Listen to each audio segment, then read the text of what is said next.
Have you ever seen an ad for a Bugatti? Do they ever pop up in your banner ads? Do you ever see them advertised to you on Facebook? Do you ever see them on commercials while you're watching TV? Of course you don't. Bugattis don't advertise to the mass markets. They understand that their niche is a very specific segment of people that don't spend the time in those locations, and they'd be wasting their money advertising to those kind of people. So what does this have to do with financial advice or insurance or anything else like that? It has everything to do with where you're getting your advice from, because you have to understand who the advertiser is talking to. This is a representation of wage earners in America, split into two groups. On the left is the top 25% of wage earners, and everyone else is on the right. Now, if you're a personality trying to sell the most amount of books or get eyes and ears on your show or get a lot of people to bring you a lot of money because they're getting name brand recognition, which group would you choose? It's the 75%, of course. And that's exactly who these personalities and big brands are talking to. They're talking to the bottom 75% because they're trying to sell as many books as possible, get as much name brand recognition so people are calling in and sending them their money. But we have to understand that the advice that they're giving them works really great for these types of people. They're telling them to cut up their credit cards because they got cash flow problems and don't buy this investment, invest in your 401k, max it out, get the match. All these different things that make sense for these people, but there's a big difference between these two groups of people. And that difference is taxes. The top 25% of all wage earners in America pay over 86% of the taxes. Why on earth does this matter? You might be saying to yourself, well, that's fine. They should be paying those taxes because they're the wealthy. They're the elite, but they're the top upper percent of people who are making all the money. They deserve to pay those taxes. But do you know how much money you need to earn to actually be in the top 25% of all income earners? It's $83,682. That's it. And if you want to be in the top 10%, you're only making $145,132, put you in the top 10% of all income earners. So that's why when you hear them talking about the rich are not paying their fair share, they're talking about people in these types of sections.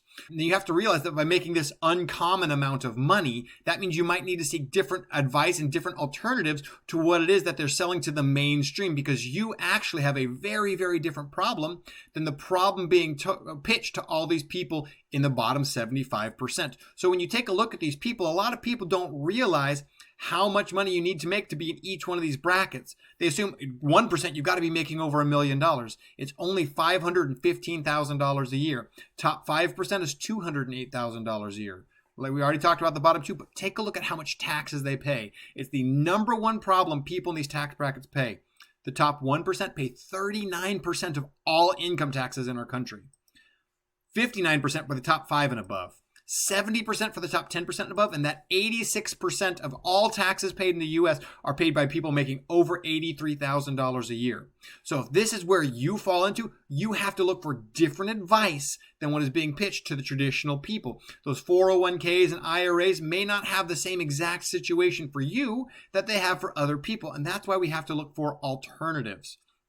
Now, a lot of people go, well, taxes can't go up that much higher, can they? This is actually historical charts of taxes over time, the top marginal tax rate. Now you can see they typically go up during wars, but when you take a look at this over time, the average is over 57%. And you take a look at a lot of these things from taxes have been steadily going down and down and down. Yet when you ask people, do you expect taxes to go up or down in the future? Everyone expects them to go up. And why is that? Because our government has been spending and spending and spending. Right now, we're in a very unique place because of the Tax and Job Cuts Act of 2018. This was passed where tax rates actually got lowered further from what they were. You can see at the end of that little graph right there, that little downtick, that actually expires January 1st, 2026. So these are the reductions people got in taxes, and those are now going to be increases people are going to pay in their taxes if Congress does nothing. It takes nothing for taxes to go back up in January 1st, 2026. But the problem is that we don't even think that taxes are going to remain here. There's a lot of things that are happening that are causing us to be concerned about what's going on in our country. One of the people really concerned about this is a gentleman by the name of David Walker. He was the former U.S. Comptroller General of the country. Basically, he was the lead accountant CPA for our nation. And he actually resigned in 2008. He made this statement in 2008. We're heading to a future where we'll have to double taxes or cut federal spending by 60%. He resigned in 2008 from Congress because they were not doing anything about it. And he'd been the Comptroller General for over 10 years through a Democrat and a Republican president, both. So he knew what was going on and he resigned, and he's now been traveling the country sharing his message with people about the situation our country's gotten into. And he actually been on multiple radio shows, and he said there's a 4-letter word is the reason why taxes have to double in the future.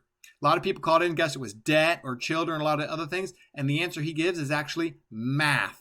Mathematically, we cannot bring in the revenue we're bringing in and spend what we're spending. It does not financially sustainable, period. Debt is one of the largest things we deal with here, and that is what we take a look at.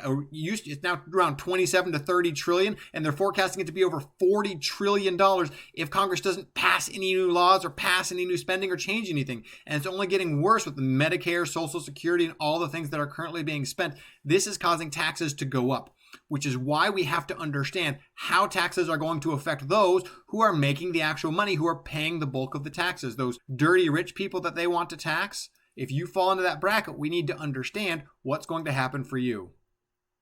So the IRS only has 3 ways they view our money, or 3 buckets as we'll call them, that they allow us to save our money in. The first bucket is the taxable bucket. In this bucket, you have things like cash savings, CDs, 1099 income. Things go into here like you're getting in a bank. You pay taxes when you earn it, and every year as it grows, it continues to pay taxes. This is the least tax efficient bucket. What about the tax deferred bucket? The kind of accounts you have in here: 401ks, IRAs, 403bs, qualified money. This is the most popular bucket in America because we've been told this story that you'll pay taxes now and you'll be in a lower tax bracket in the future.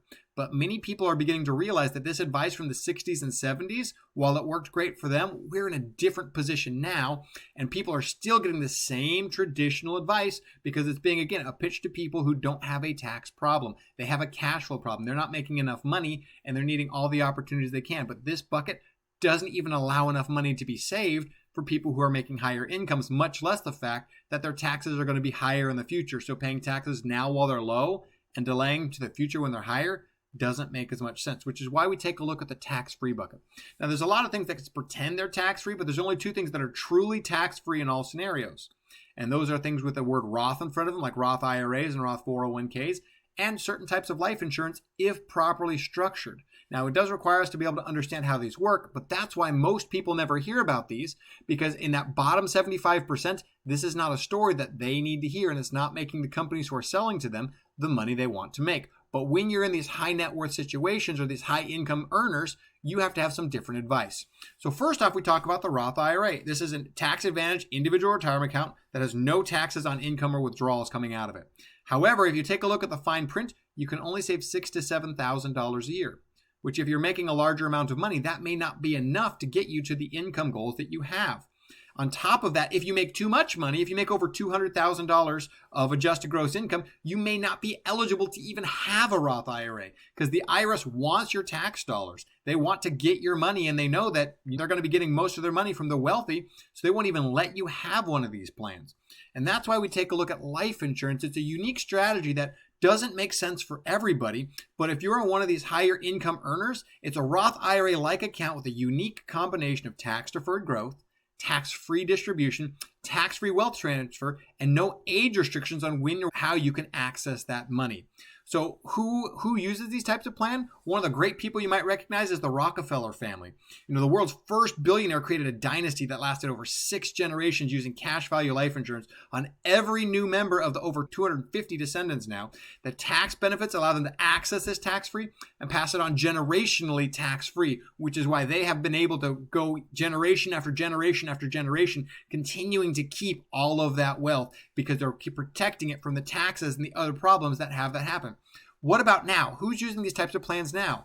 Jim Harbaugh is somebody that most people recognize from the University of Michigan. He designed a unique compensation plan where he's putting over $2 million a year into one of these life insurance policies where it's growing tax-free and he's going to access it tax-free in retirement.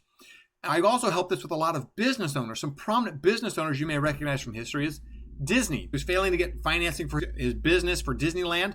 And so what he did is he actually borrowed money from one of his own insurance policies. He was able to use that money to fund Disneyland, which is now obviously a massive empire that owns almost all of media.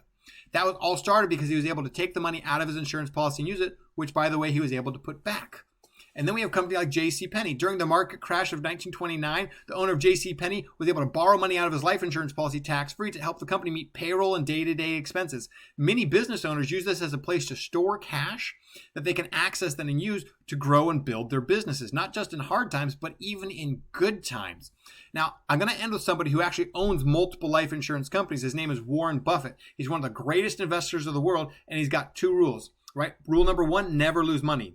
Rule number 2, don't forget rule number 1. One of the biggest places we lose money to is taxes. So it's not just what you make, it's about what you get to keep. So the takeaway from this should be that if you fall into these top 25% or more of income earners, you need different plans and different advice than you're going to be getting from traditional people, from traditional companies, the stuff you're hearing on the internet, and even that your company provides. You're going to need something different.